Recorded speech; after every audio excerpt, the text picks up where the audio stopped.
और इधर भोपाल के एक युवक की गुरुग्राम में हुई मौत ने मुसीबत बढ़ा दी है। एमपी एटीएस की कस्टडी में युवक की मौत हुई। टेरर फंडिंग और हवाला मामले को लेकर यह बताया जा रहा है कि युवक से पूछताछ हो रही थी। हरियाणा के सोहना में युवक से पूछताछ की जा रही थी। इस दौरान युवक वॉशरूम जाने का बहाना बनाकर तीसरी मंजिल पर पहुंचता है होटल की और यहां से सीधे छलांग लगा देता है। एमपी एटीएस की टीम 6 लोगों से पूछताछ करी थी और इसी दौरान ही परिजनों की ओर से कहा जा रहा है कि एमपी एटीएस के खिलाफ भी जांच की जाए। तो एमपी एटीएस की कस्टडी में युवक की मौत, जिसके बाद हड़कंप मच गया है। टेरर फंडिंग हवाला मामला, जिस संबंध में पूछताछ युवक से हो रही थी और युवक ने इसी दौरान अपनी जान दे दी।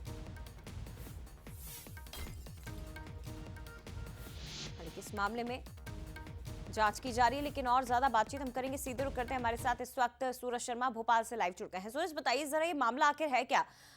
6 लोगों से पूछताछ हवाला कारोबार और टेरर फंडिंग को लेकर हो रही थी।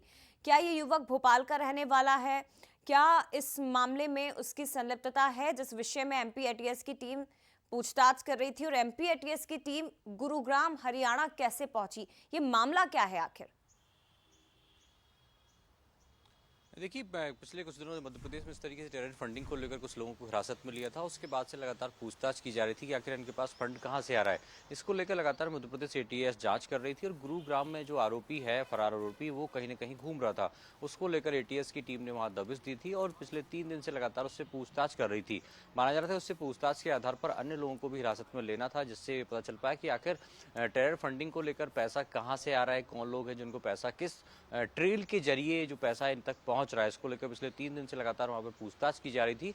लेकिन कल दोपहर के बाद की बात है, जिस तरीके से कि जो आरोपी है वो कहीं न कहीं वॉशरूम का कहकर निकला और 3rd फ्लोर पर ये होटल थी, इसकी बालकनी से कहीं न कहीं शायद संभवतः जैसा कि एटीएस के सूत्र बता रहे हैं कि वो भागने की कोशिश कर रहा था और वहां पर पैर फिसलने से केबलों में लटक के जब नीचे गिरा तो कहीं न कहीं सर में चोट आने के चलते उसकी मौत हो गई।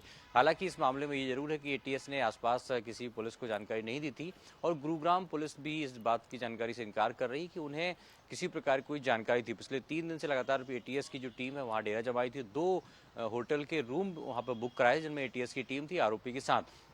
अब धीरे धीरे तस्वीर साफ हो गई कि आखिर एटीएस ने उसे कहां से गिरफ्तार किया था, उसके अलावा और कौन कौन है जी। जो टेरर फंडिंग के नाम में हिरासत में लिए थे। तो वरिष्ठ अधिकारियों से जानकारी मिलने के बाद ये साफ हो पाएगी तस्वीर कि आखिर ये मामला कब का है और कितने लोगों को एटीएस ने हिरासत में लिया था और जो आरोपी है आखिर उसकी मौत किन परिस्थितियों में हुई है। शुक्रिया आपका सूरज, लेकिन अपडेट आपसे लेते रहेंगे। फिलहाल बहुत धन्यवाद आपका जानकारी के लिए। इधर बढ़ते